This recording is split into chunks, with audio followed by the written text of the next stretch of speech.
Hello, and welcome to the Comedian's Paradise. This is the podcast where we speak to mavericks from across the comedy and clown world.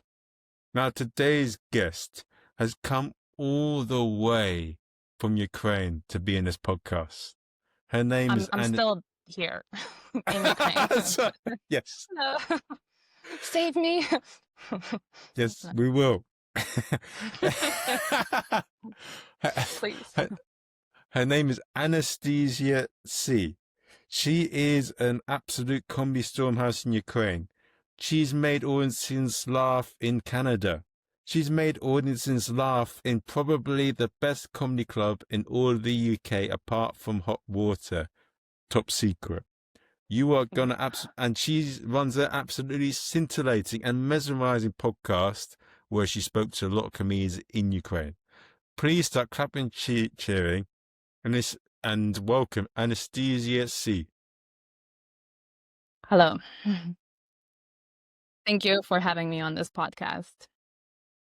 And that'll be £500, okay? Um, sure. Don't remember agreeing to that. Oh, sorry. But to anyone that's listening in right now, please tell us your stand-up comedy story. Oh, sorry. Can you repeat that again? Having some troubles with the Wi-Fi here. For anyone that's listening, please tell us your stand-up comedy story. Like my personal story? Yeah, like how you became a stand-up and how you got to where you are today to be speaking with the handsome host, me. Yeah. Well, I started doing stand-up here in Ukraine. As I mentioned before, I lived a big part of my life in Canada. I am Canadian, and I returned to Ukraine, my homeland, 5 years ago. And I started doing stand-up here. I went to an open mic in Kyiv, underground stand-up club. And I think it was my 29th birthday. So I decided to do this as a birthday present for myself to try myself out in stand-up. And that was like a very overwhelming experience. I don't remember much of my performance. All I remember is like the headlight was very bright. I think I was like I got like sensory overwhelmed because of it. So I don't even remember what people's reactions were. I just kind of like went through my text, like said all the jokes, and that was it. And I wasn't sure if it was for me, this format. I really enjoyed it, but I wasn't sure if my stand-up was resonating with the audience because just performing on stage was so new to me. I didn't really have that, understanding of the audience and that feeling of the room as you gain that was experience, controlling the room kind of. And it took me a little while to try again. Well, not that long, like maybe a couple of weeks. But by that time, I was back in Lviv, where I was living most of my time in Ukraine. And I went to this local stand-up club, stand-up battle. And I met the comedians there. And right away, it felt like I found my people, like I found my tribe. Just something about communication with other stand-up comedians was like, just felt right. And I did more stand-up and it went really well. I won a couple of money mics. Are you familiar with that format? It's kind of popular in Ukraine, the money mic, where a couple of comedians they do a contest and whoever audience prefers or like the audience gets to vote and the comedian takes like cash as a prize in the end. Okay. So that kind of like reassured me in my skill, winning a couple of competitions, which I actually like. I don't like this format because I don't think stand-up should be competitive. And yeah, and I've been like just hanging out at the local club and meeting the comedians that will come from other towns and foreign comedians. And I got invited to participate in multiple shows all over Ukraine, all over the world, pretty much. And then I went back home to Canada twice, and I did a couple of shows there as well in Toronto. Okay. So I got a Um, couple. Oh, I thought you finished. Sorry. yeah, but like, what got me into stand up? I think stand up is more like a need for me, you know, for expression, and it's like a beast that's always been there inside of me, and I just need to kind of release it from time to time. So that's how like stand up is for me, how it fits into my life. It's not really something that like I started doing. It's something that I needed to do, and I found a perfect way for that kind of artistic expression. So that's, I don't know, summarizes my journey in stand up, maybe. So does that mean you're a good fighter? I don't know. I'm up for a fight, but I don't think I'd last very long. No, okay, that's Pretty weak. but it's so there's two things that I found interesting. What was the bit you said that just fit that need for doing stand up, and Yeah. I've forgotten what was it you were saying then that really yes I've forgotten the other bit. I'm so sorry. But what is it I'll about try to be stand more up? memorable. What is it about Mm. stand up that makes you? No, it's me being dopey. What is it that makes you so in love with stand up and like makes you feel you have a need for it? Mm, well, just having a room of people, sharing laughter with them, sharing jokes with them, that like really, it's a very powerful experience. You know, like any show you do, especially like the bad shows, like, you know, when you die on stage, that like really encourages you to come back and try again, because you're there. It's, I think it's like an addiction, you know, performing and stand up. Like I like it. I'm trying to perfect it as craft, but like can't can't do without it, I think. Always end up on stage, you know. And with this addiction, what sort of dedication do you do to make sure you get your needle in stand-up comedy? You know, in different points in my stand-up career, it was different different stages, you know, because at first I was just exploring the art of stand-up, getting the feel of the stage, being on stage, trying different things. I also like to like I don't like to limit myself to a format of stand-up specifically, like classical stand-up. I like to experiment, like, you know, sometimes I do like a rap about embroidery and crafts, or like sometimes a song, or I used to do like balloon tricks. I like to experiment with different mediums, because I, you know, like I don't want to limit myself to something, because there's more out there, and like something that maybe like I haven't considered, but like um it's I don't even know how to explain it. It just the creativity. I let the creativity take the wheel basically, and wherever it guides me, that's how I build my performance. I kind of build it around what the creative flow inspires me to do. Okay. Sorry, So I lost track of what I was talking about. Just too much passion for stand up in my heart. you've got a but yeah, you love the art, so you'll try all sorts of things to get the Yeah, art and continuously get better. And you enjoy it so much that you're willing to spend right. day and night to make jokes perfect and to improve as a stand-up. Yeah. So I've been like exploring different mediums of stand-up. Um, but then eventually I started like trying to perfect the storytelling, and I started writing longer stories, and not focusing on like a single joke or punchline so much, but like building up a more complete story that's filled with different, uh different jokes. And I really enjoy when the finished product, when that happens, when like I'm able to put together a full story and like make it really entertaining. That um that's kind of like what I aim for, and was my stand up.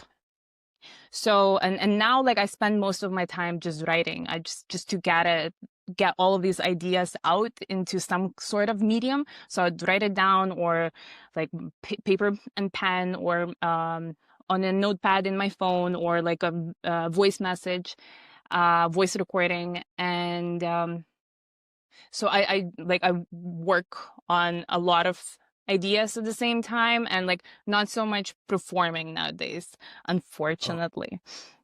More more of writing.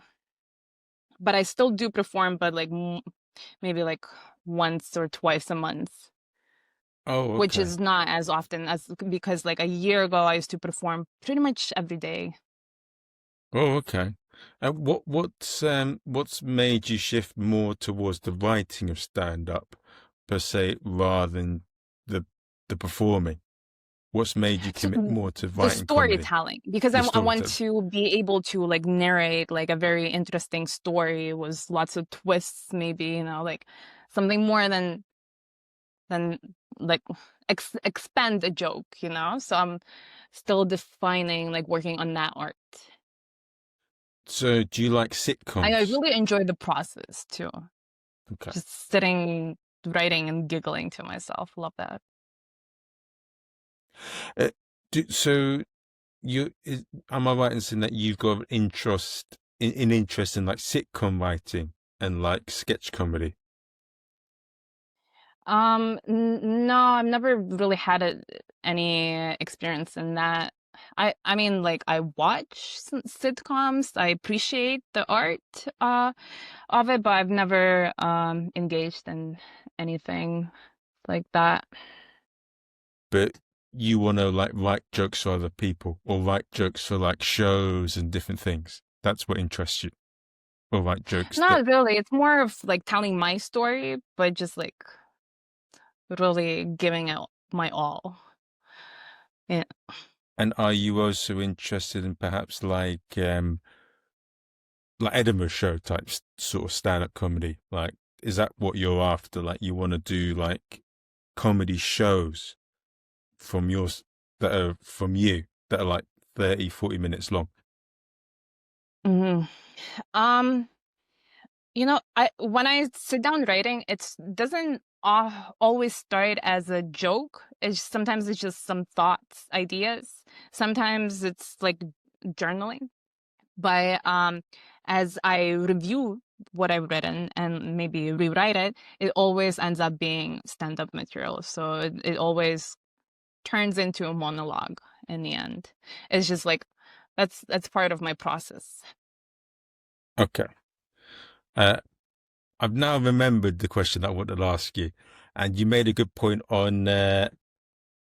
You said that stand up shouldn't be a competition. You hate that. What Mm. is your reasoning for hating that? So I can say for me, as a comedian and comedy promoter and podcaster, I'm not really too bothered about other comics. I'm not bothered what other comedians think too much. All I care about is the audience and doing it if and building enough of people that like what you do and doing a good show for them. Whether comedy promoters want to put me, whether other comedians think I'm good, doesn't bother me. As long as people that like my work like me and I do a good job for them and I can earn a good living from that, I'm not really too fussed. Yeah, for me, I think it's maybe because um I feel like other stand-up comedians, and the community here is very tightly knit, and it's not really about like what they think about me or my stand-up, but I don't like the feel of disappointment in the air, you know, because like if it's me winning, someone who's my friend is losing, and they're gonna be all grumpy, and I'm like, but it doesn't always mean that. I don't think it's a measurement of your skill as a stand-up comedian. It's just something about the contest format of money mics specifically is I don't like it because the audience gets to vote in by the end of both acts, and usually or like more, whatever number of comedians there are, usually the audience just remembers the strongest jokes. They might not even remember your name, the names of the performers. It's just something that stood out to them, and they will vote for that. But that doesn't really do justice to the stand-up routine that each stand-up comedian did. You know, like I wish it was more like, I don't know, like other comedians can evaluate the performance better because they kind of know what stand-up is and what skills should be applied to build up an act. But audience, I don't know, they're kind of like aiming for like quick dopamine, you know, that kind of TikTok thing, and that's what they end up voting for, those like very quick jokes that are memorable, and that doesn't really do justice to, Oh, I don't know, just.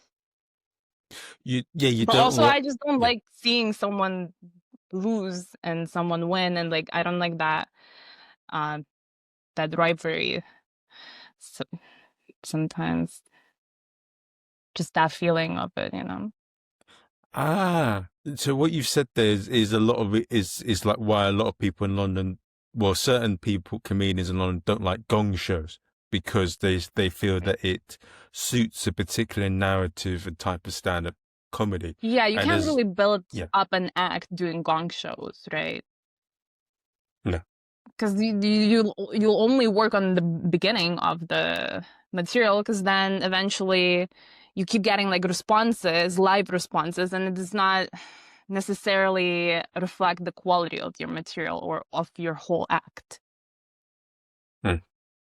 But what you said Why do you there, like gong shows? n- I don't give a shit. I mean, no. My personal opinion, each to their own. I'm not really, like people can do them, and if they do well, fantastic. But it's not really of interest for me. I mean, it's a bit like Kiltony in a way, in that you get a spot at a big pro club, and in Kiltony you could get famous. In London you could get in like Vox, no, not Vox, or Big Belly, or Top Secret don't do it anymore, but like the Comedy Store, and it gives you a spot. But is the reward really that good? Because I know that comics too will, because they're good, they'll still Yeah, get the spots at those reward is not shows. even worth it, too. They still get spots at those places if you're good, and other comics who run other shows there book you on there, Yeah. and you do Yeah, well. it sucks because that's the only way to kind of get a spot. You have to go through that step of those gong shows, variety shows, or whatever, the bucket shows. But I think there's always a way to make your own path. I mean, that's just one way to do it, and it suits a certain thing. I mean, you can build your own following. I think you can build your own Yeah. following, and you can It's a build your own good shows. way to work on your improvisation skills, because you can really focus on crowd work in those formats. That's where it works. Would you? Well, Ukraine is with the money mics. That's effectively the same thing as a. It was very similar to a gong show, just a different kind of way of doing it. Yeah. Um, but what you also said there is a bit of an endemic in all the creative industries. They're all very competitive. People will step on each other to get a bigger spot. People play all sorts of things, especially in London, LA, New York, and of course in Austin. Yeah, I don't like that. I think creativity should be about collaboration, you know, But it's easier for not. people if they do that. That's why they do it. It's easier if they don't have to work as hard, if they can remove you out the way and you're a better comic than them, rather than work their way to be as good as you. Oh, they say a bad rumor at you, they get other people to turn against you, and then boom, they make themselves look good, they get the spot. Yeah. But I'm not bothered. As long as you can build an audience and find people that like what you do, you give us a toss. And at least I don't have to deal with that dickhead again. I guess, yeah. But that's me. If you don't agree with that, that's fine. I mean, I can imagine in Ukraine, I even can't with it hear you very small. well, actually. Oh, you can't hear me. Sorry. Okay, fair enough. What did you get from what I said? Um, uh, well, the last part I didn't hear much. Something you like, something you don't like. That's I think you can build your own fan base, and very few people get to the right. point where they make a good living from doing comedy. So I Do you mean, believe that it's a good way to build up your own audience, like going to shows like that, where like a quick laugh is the king? no, it isn't. But it gets you into very good comedy clubs where you could learn from some of the best comics out there. They got big audiences, so if you do well in those places, you can get people to follow you and then build it from there. But do you really need them to build a successful comedy career? No. There are a lot of different ways you can build a successful comedy career. Probably I haven't found one yet. Ah. But what's it like in Ukraine in that regard? Even with everything that's going on, what's the stand-up comedy scene like in Ukraine? Even with everything going on, there must some of the things that are always prevalent in comedy, I'm guessing, are still prevalent in Ukraine as well. Mm. Well, so stand-up comedy was kind of new format for Ukraine because like Ukrainians love comedy. The nation always had like good sense of humor. Um, but we had like other kinds of formats of shows, especially like we had a lot of like comedy TV shows, and the most famous one was like a team type of uh like a sketch thing where so it's like a sketch show where a team of comedians they have to perform a sketch for jury on stage live, and then it's like a competition, and there's lots of singing, lots of I don't know, just silly jokes, lots of characters. It's more like a cabaret type of thing. So that was the format that everyone was more used to in comedy. That's where Zelensky actually Ah, became famous because he was doing those shows. Um, and then about 10 years ago, that's when like stand-up comedy started forming, like started existing maybe in Ukraine. Like all of these stand-up clubs started forming. And I remember that like, before the war, um, before the full-scale invasion, every show we had to explain to the audience what stand-up comedy is because they were shocked to see just one person doing a monologue. They were expecting to see a sketch of like a team of people, you know. So we had to explain every time that it's okay. It's just gonna be one person. They're gonna be funny. You're gonna love it. Um, but then after the full-scale invasion, stand-up comedy became such a powerful format for a lot of people sharing their stories and a lot of important voices to be heard that it just became super popular, and now everyone knows and loves stand-up comedy. Everyone's watching stand-up now. YouTube or like TikToks. Usually it's like TikTok, but like everyone has seen stand up and they have like a clear understanding. So that was like an interesting shift, you know, like I didn't expect the war to have this influence on stand up industry, but That's what happened, because right in the beginning there was the stand-up comedian who joined the armed forces, and he spoke about his story. And also his wife, she's also a stand-up comedian, and she did this other like very kind of patriotic kind of stand-up special. So those became like the most popular in the beginning. But since then, so it kind of like introduced everyone to the format. But since then, there's been so much stand-up, so many like stand-up comedians, each doing their own thing. Yeah, and it's been like a big boom for stand-up. But, you know, as the war goes on, people are getting like sadder and sadder, you know, war, and they're not really going to live events as much as they used to be. So it's a little bit more, well, it's actually way more difficult now to organize live shows in Ukraine.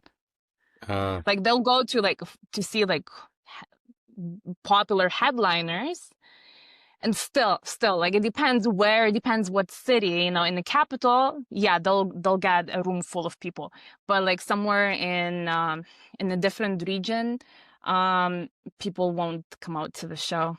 So that's been a bit of a problem for the stand-up industry in Ukraine. But there's still a few big names coming in here, because I know that Victor Petrosyan came in with Dragos. I know that Doug Stanhope came over, and there's a few big names, and there's still big names coming into Ukraine, isn't it, to do a spot? Yeah, I mean, all the action's down here, so might as well come down here and take a look. Yeah. What was it? What was it like for you when you saw some of the big names, despite everything that's going on? When you see a big name comic come in and you perform with them? Well, I mean, it's been happening since the beginning of the war. Like I've been organizing events for some of the foreign comedians coming to Ukraine, doing shows here.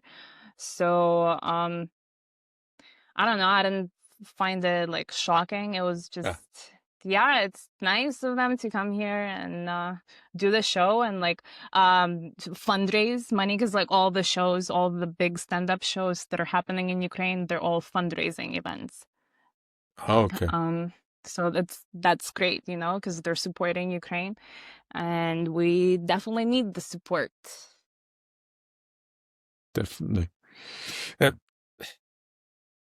At latest news, Angelina Jolie is here, right? Like on the east side of Ukraine. Yeah. Okay. Oh, that's awesome. It's. No, Have you met her? no, not yet. Maybe her See. third visit, I'll meet her. Because this is her second visit already. I'm not sure if she's still here. She left, I don't know. But she was nearby, like in the region nearby. Okay. But you've I know that how I find, yeah, there's people coming in, all sorts of amazing people. But one thing I do want to ask you about is you used to run a podcast as well about talking about the Ukrainian scene. What was that like? Yeah, well, we kind of filmed the first season and haven't gotten to the next one yet. But so when we started filming it, it was just the beginning, like the first year of the full-scale invasion. And it was very like the feelings were very raw, you know, and this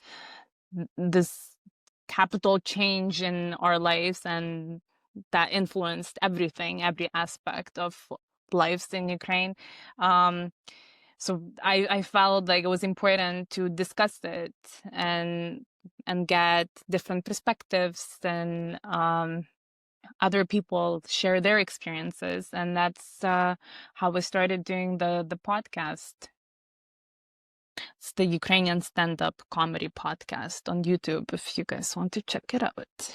It's good. It's how We I had some great people on it, like David McSavage.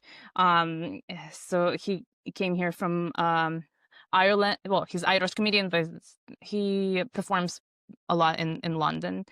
So he came to Ukraine, and we did a couple of shows together, and I invited him to the podcast, and it was nice to talk to him. He's a pleasure. And also Victor Patraskan came to Ukraine, and Fedor Ikelar. We did few shows together here as well, and I also invited them to the podcast to hear about their experience, what it was like in Ukraine for them to see the stand-up, well, the whole thing like through their eyes, and that was also interesting to hear their feedback. But running a podcast for me as a whole, I love doing a podcast. I always get something new out of it. Talk to a lot of amazing people, and it's changed me in some ways. From when you did the podcast, did you feel it changed you as a person and it changed you as a comic because you got to speak to so many different comics? Oh, I don't think the podcast changed me. It's just the emotional charge, kind of the feeling in Ukraine has changed since, because the topics that we were discussing then, they're not as relevant anymore, because some things that felt like we had to talk about something, that seemed so different in the conditions of the war at that time, now is like a new normal, like air alarms, being under like air raids. So I think like it would, I think it would be interesting to get like a new season started now to see how things have changed and the mood and the atmosphere in general. I don't know. It's just it's interesting to hear what the feelings were back then, but also like now it's just different. I don't know. Was the war going on for so long? Yeah, it has its effect, on all of the creative industries. Well, from Alexander Kachura, he said it's changed him, and in some of it's quite. He said it's weird how it's changed him in some ways because he said that he says that people in Ukraine, they're a lot more grumpy, a lot more serious, a lot more stressed, of course, because of what's happening.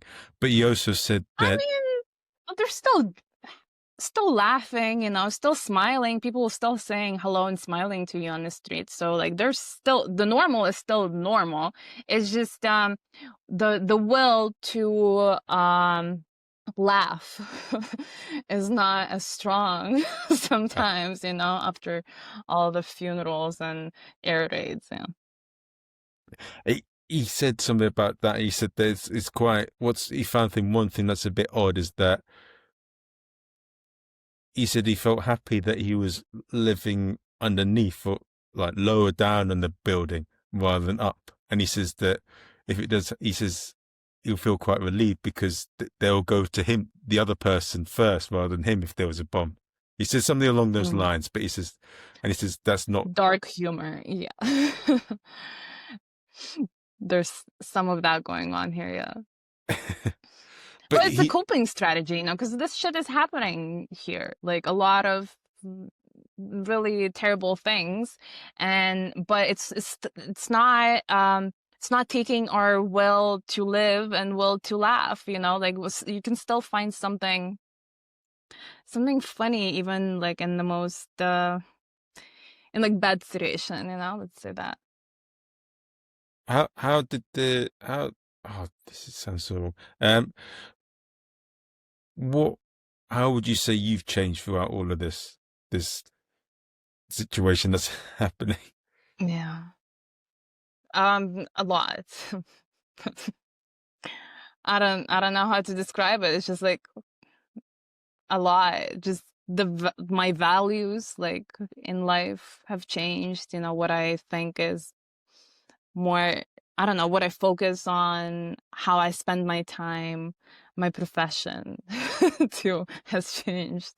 I learned a lot new things about the art of war too, you know. But what, if you don't want to go further on it, but what would you say your values were before the war and what you say your values are now? Um, I wouldn't say that the values changed because I still have the same values. It's just kind of the accents, I guess. Because well, come so since I was born in Ukraine, right? And I lived here until I was a teenager, and then as a teenager, I moved to Canada, and I formed as an adult there, and I inherited the Canadian values, which are diversity, being tolerant, you know, inclusion. Um, so those are like values that are dear to me. And then coming back to Ukraine, these things are not as I don't know, like in they're not as highlighted in Ukraine. Like people are not really focused. They were not really focusing on those things like as much as we did in Canada. So like inclusion and diversity, and but that was changing. And I've noticed that there are a lot of communities forming, like feminist organizations or pride parade that happens in Kyiv, and and also like other like inclusive movements for people with different abilities. And I was inspired by it. This is before the full scale invasion, before the war. I was really inspired by it, and I saw how it was like developing, and I was seeing the change for the better, because like post-Soviet space in Ukraine was not very inclusive. It wasn't designed to be inclusive.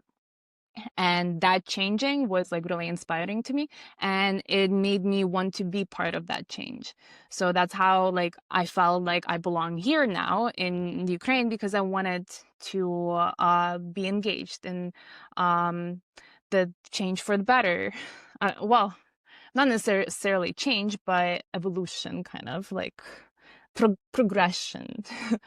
um, and after the war started, it actually um, the focus of the public actually went to those things because of the veteran movements, and because of inclusiveness for veterans and providing an inclusive space for them. That kind of makes it more inclusive for everyone else, and was all kinds of diversities diversity. I don't know what's the more tolerant way to say it. um and so there's still a lot of progress in like inclusive space, so like providing ramps and I don't know, like elevators for people who have mobility issues. um a lot of progress has been happening in like inclusive learning for people with different abilities. Um, and you know, like at first, when the war started, I thought like that, well, I didn't really know what the war would be like. I thought that would be the end of all things. But turns out, no, there's still, well, there's still room for progress, and um, in some of these horrible conditions. There's still, you know, to be human is still to care about others, and you know, build up a community. So I really like that about Ukraine, how I got like this feeling of belonging to a community, and I got that in stand up as well, in our stand up community. So I that's what I kind of love the most about stand up in Ukraine too. Is that there's a tight community? Is there, sorry, what? You like what you like most about is that there's a tight community in the stand-up world in Ukraine. Yeah, I like having a feeling of community where I can see myself and I can see being engaged in it and kind of like creating um, like this inclusive space for everyone. I like being part of that. Okay. And okay. And with the community being very tight in Ukraine and the stand-up comedians have a very tight community, I've heard that a lot of great things from Alexander about the benefits that stand-up comedy is giving to people in Ukraine. Like soldiers on the front line listening to watching some stand-up comedy videos, and it's helping with their mental state. I'm hearing all sorts of stories from Alexander about the benefits Yeah, of stand-up comedy. probably, but I wouldn't give out medals for that. Oh, Yeah, it uplifts people's spirits, but there's a lot more work that is way more important that needs to be done in Ukraine too.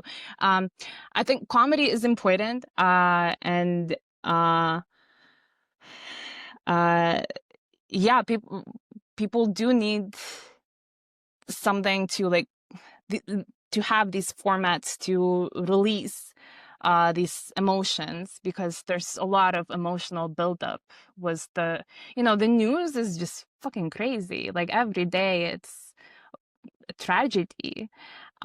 So you definitely need to find like something for this like emotional release, and stand up helps with that. Yes, people are laughing. That's good. But I wouldn't say that I'm uh, helping out war efforts by doing stand up. No, that's not how I'm helping out with war efforts. Like volunteering, contributing to that. That's basically that's kind of like a responsibility of every Ukrainian citizen nowadays. Because if you want to live here and you want to survive, you need to contribute to the efforts to stop the enemy. yeah, of course. Um, what what um what have been, so during this difficult time and all the things that have been going on, what have been moments that you've witnessed or you've come across that really, despite the difficult situation, despite the challenges of the way the situation in Ukraine now, what are moments of like beauty and amazing things that show the compassion that humans can have that you've come across or that you've been a Well, part of? every day I see something like it's just people in Ukraine are like really nice. I don't know.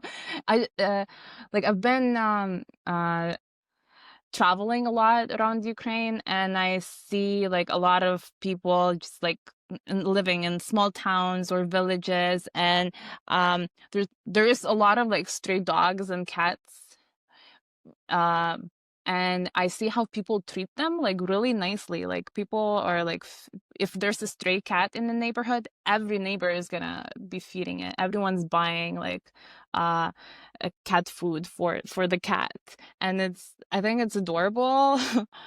um well, there's a lot of stories, like a lot of stories I hear from my friends who been on the front lines and what they've been through. Like I also volunteer at this center. Well, I do a lot of volunteer work, but I'm in. I organize these um, uh, paint night kind of like events, like painting tutorials, art classes.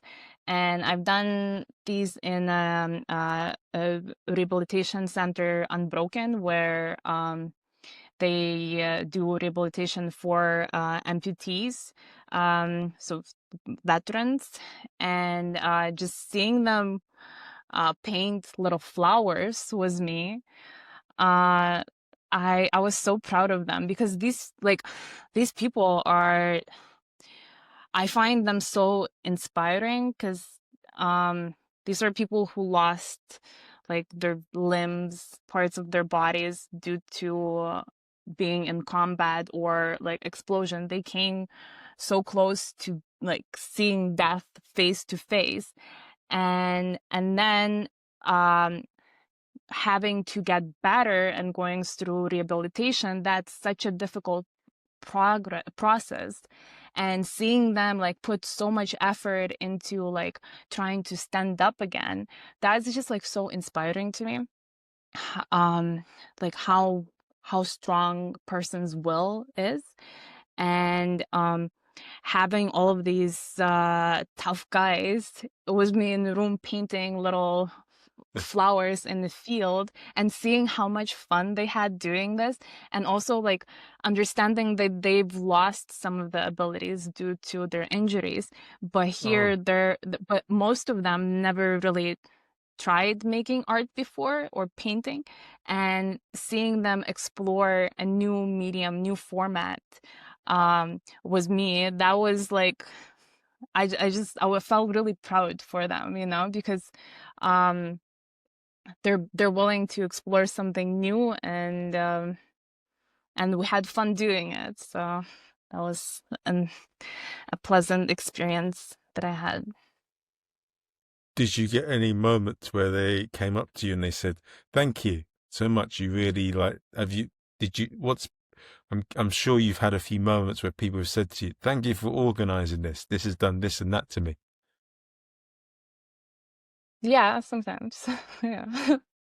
But how do you feel when someone says that and they say, "Oh, you've changed me, this and that," and you've had that impact? Well, I don't remember anyone saying that I've changed them. But I'm glad that I was able to provide this pleasant experience for them, and something that was like an exploration of themselves through art. I don't feel like I'm doing it for gratitude. I feel like that's the part that I should be doing, and just the realizing these plans and organizing these events is rewarding on its own to me. Like I feel like that's part of my job as a Ukrainian. you know, like you apply the skills that you have to like support each other, and we need lots of support because it's it's kind of scary here sometimes. Wh- what is the most without prying? What would you say is, apart from the obvious, is the most terrifying thing at the moment? Uh, can, sorry, can you repeat that again? A part What of what? what do you mean by it's scary at sometimes, apart from the obvious? Oh, because we got the war. Uh, Yeah. Okay, I said that's apart from. Never that's mind. kind of Never mind. scary. Okay, never mind. Like Never pew mind. pew pow pows, Oh, that for kind of God's war. sake. Never mind. Yeah. Um. Okay. But yeah, it Okay, takes so people just so away. you understand, like we have the front line, right? Where the scariest shit happens because like scary evil guys are coming in trying to kill all of us. That's really traumatic to see. Thank God I haven't gotten that close. Um, then there are some regions that are within a distance where they could be shot at with hrads, like Kharkiv, and that city is getting like destroyed more and more every day because it's being shot at over the border from the evil side. Um, Now there are western parts of Ukraine that are considered to be peaceful because there's no front line is really far away. But we got alarms, so it's like air raids because they're rockets and drones that can like reach. I mean, they've reached as far as European Union. It went into Poland and other countries, right? The Russian drones. But so like they're doing these like really massive combined attacks with rockets and the drones, and they like choose like specific region and just fucking send all of it there. So being in like a more peaceful area closer to Poland or whatever, closer to Western borders, usually it's like super peaceful, but then once in a while you get like air alarm and air raid, and then you get to experience like what it's like to be in an active war zone, and that is scary as fuck, because all you can do in that moment is just hide and hope for the best. Sometimes it's like it's hours. Last one was like 4 hours of constant, like you can hear them and then you can hear the air defense as well. So those moments are fucking scary.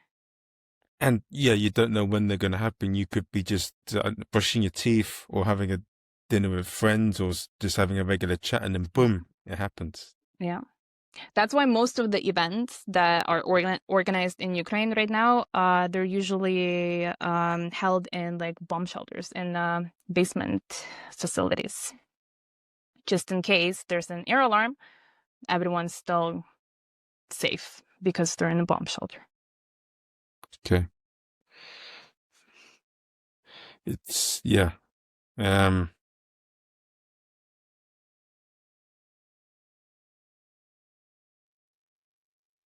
That, yeah, I don't know what to say about that. I can imagine it's, yeah, I don't know what to say. Yeah. But, that's how I kind of developed an interest in another field, which is which I'm learning about, is demining, humanitarian demining, because now that's interesting because you got to deal with these like really scary weapons that are designed to kill you in the most awful way, but you have to kind of get like a detective kind of thinking and like figure out what's the best way to get rid of it in the safest manner. And that's what humanitarian demining does. And I've been learning a lot about that, and I love that. And I see a lot of potential in that industry. And the Ukrainian land is getting polluted with mines and other explosive ordnance every day, and there's a lot of work to do. But there's a lot of people who are willing to do that work. Some great people who are clearing out the land from explosive and dangerous shit. And with what that, I hear stories about mines and bombs, and that they set off like even during the Second World War, like someone's dug up something or something's, Yeah. and Yeah, in England, in UK, they're still finding remains from like World War II, like some explosive ordnance from time to time nowadays. Yeah. and yeah, They're saying in Ukraine it's gonna take like over 100 years to clear this land from the whoa. explosives. Yeah. I don't know what to say in that. What with with all of the things that are happening, what's been done in Ukraine to help deal with people's mental health during this? Because in the West, there's all sorts of things, but with the mental health, what you guys doing, that must be, oof, the challenge is there. Fuck. Well, it was actually like I was really impressed how mental health, like the idea of it, like became a thing in Ukraine, because before, you see, like in a post-Soviet mentality, mental institutions would in Soviet times and USSR and before that, they would be used as they would punishing institutions to punish people, basically. So there was this core fear of mental health professionals in Ukraine for a while. But now was the beginning of since the beginning of the full-scale invasion, there's been a lot of information in social media and just a lot of non-profit organizations and government organizations distributing information about importance of mental health and where to seek help, and this being a need for a lot of people. All kinds of prejudice against psychology or psychiatry has kind of disappeared, and everyone's accepting it as a normal thing to do, and everyone understands that there is a certain point when you feel that you need help, then you better go and get help, and you're given resources where you can reach out for that help. So there's separate hotlines or support organizations for veterans, for families of soldiers, and for people who return. There's special programs for people who returned from Russian captivity. That's the stories that they come back with. Russian captivity is hell, and it takes so much effort to return to normal life after that, because they're just treated really, really badly there. They need a lot of rehabilitation after they return home. So there's special centers that provide assistance with help for people who return from Russian captivity. And so there are lots of resources, there's lots of help available, and people feel confident about going and asking for help nowadays. So I'm really proud actually for Ukrainians for that. Because before the full-scale invasion, there was so much prejudice against going to psychologists. Just older generations, they would be like, oh, why would you, there's something wrong with you, but now people have understanding that it doesn't have, you don't have to have something wrong with you, but there could be something that you need to talk through, or find some support about, and there are places where you can get that help. And yeah, that's what it's been like. And following on from that as well, what about in terms of community?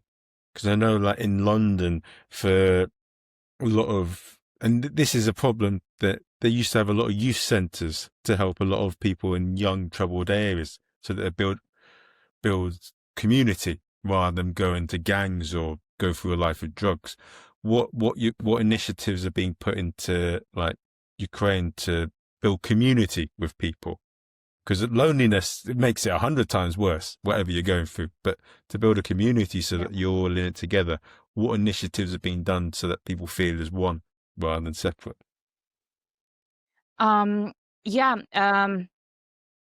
Well, there's a lot of initiatives in Ukraine that have been created by I don't know, local communities, the government, or other institutions, authorities, or other NGOs from different NGOs. So I know there are different support groups for different communities. I know that a lot of people just show their own initiative and form their own kind of community support groups. Well, there's just a lot of it. I don't even know how to. Well, there's so in school systems there's always a school psychologist available. Kids with special needs, they got teachers, they got like an assistant as well. At In the army, they have psychologists. It's and they have like different procedures for like supporting mental health, but it's usually a person that kind of there's usually a person in like a brigade or battalion that would like kind of kind of keep up with everyone, like have conversations and see like how everyone's doing, and if they offer their help, like if they feel like they want to talk to someone, so they know that there's someone they can talk to and there's that person. So yeah, there's also different centers, mental health centers in different cities, lots of private practices of psychologists and psychiatrists as well. Lots of things going on. But how are they getting people to like form? What social activities are they putting together to get people to go out and communicate? Because even now in the West, with the phone and people spending too much time, it's causing a lot of mental side effects. How are people what initiatives being put for people to go out, meet people, connect, and like be as a community rather than just at home watching things and getting more and more mentally depressed? I can tell you about the ones that I've participated in. Sure. So I worked with this NGO that provide psychological support for people that are like kind of like I don't know, like specific groups of people. So like seniors or veterans or temporarily displaced people. So people who had to move from occupied territories or nearby front regions. They had to relocate to a different part of Ukraine. So I worked with this organization, and we would organize art classes for them. We would be painting, and I really enjoyed those because it's usually like adult, mature people who never really would pick up paint and paintbrush on their own, because that's not something they usually do. But when they're given access to it, they create really beautiful things, and it's just nice to see. I also volunteered at like a local soup kitchen kind of thing. Like once a week, we would give out meals to anyone who felt like eating on the street. And I got engaged in that because one day I just saw them distributing food in a park nearby where I live. And I thought that this is my community, like my neighborhood, like this is a great initiative to support. So I started volunteering there, and I got to meet a lot of people, people who like hang out in the park. Some don't have homes, but I got to know all of them, and like we're kind of like friends now, and that's nice. This is my community. We're like hanging out together. You feel the support. So that was nice.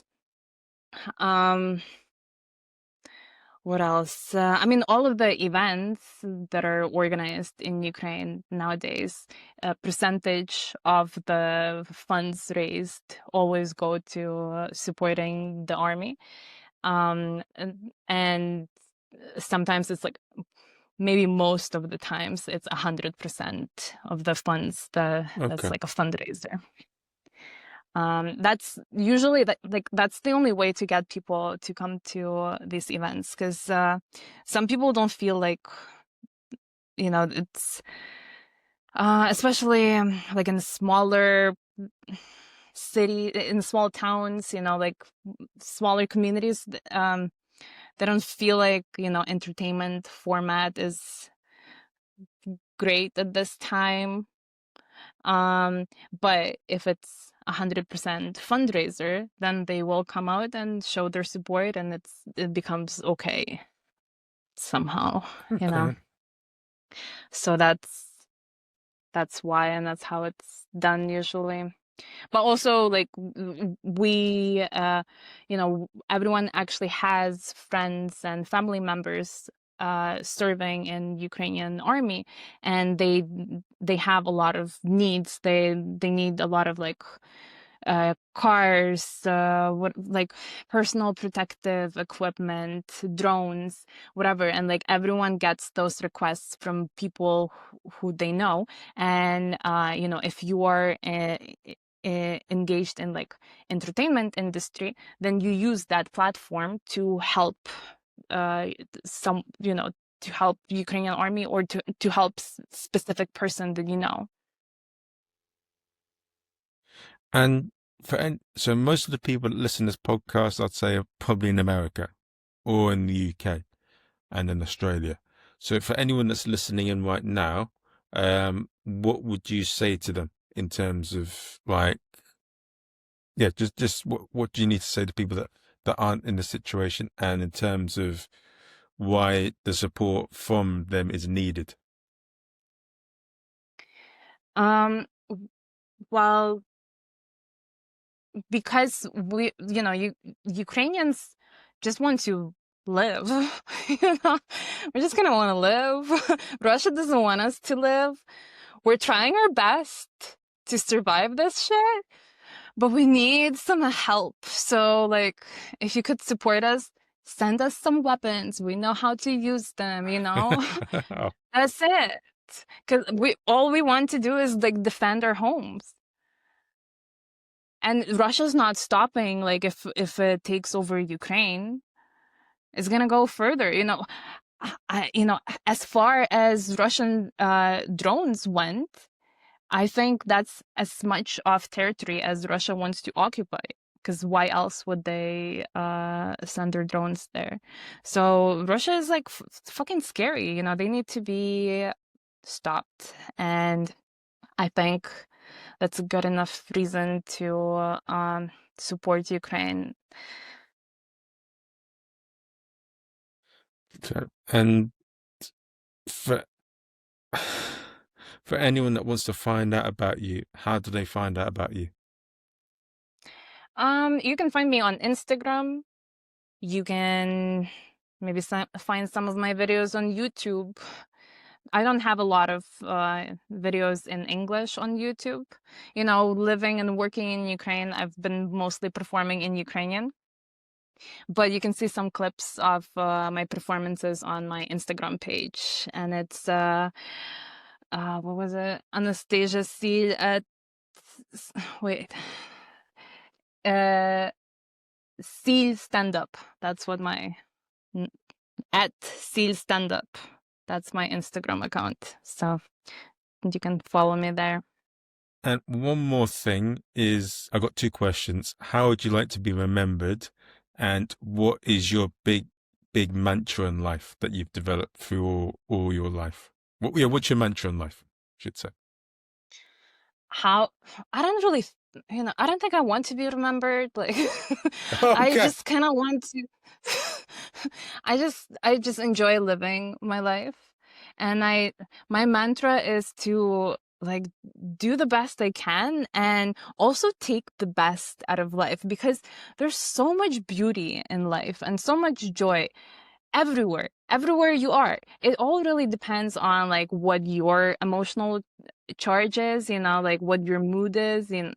But, like, if you reach out for it, and if you start, like, looking for it, you'll see it. There is so much beauty all around us. And I like to engage in that, and I just kind of look around, and I admire the world around me. And sometimes, like, I feel happy, sometimes I feel sad. Um, but what's most important to me is that I'm always curious.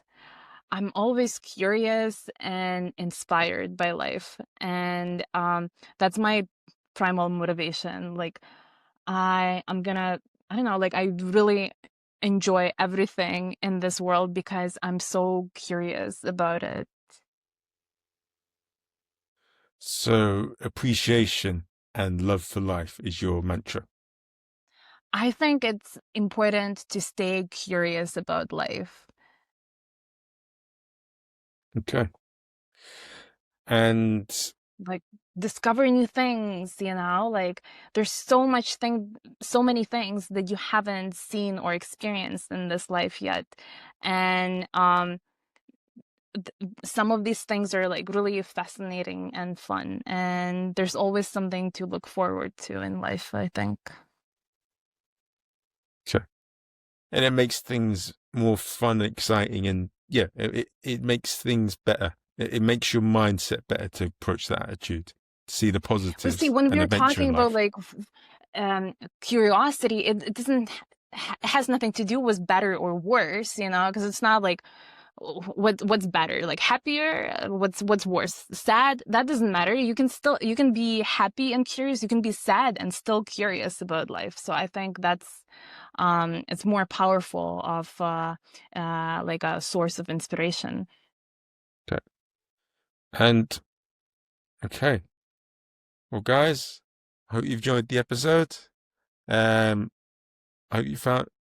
I hope you give this episode a 5-star review on Amazon or iTunes, and you follow my lovely guest. And one thing I want to say, we got a multitude of different guests. We got a clown teacher coming on this Friday. We've also got a sitcom writer coming up from the UK. And we also have a professional comedian who's been going for 20 years in Australia. Hope you've enjoyed the Wow. episode, and I'll see you guys soon.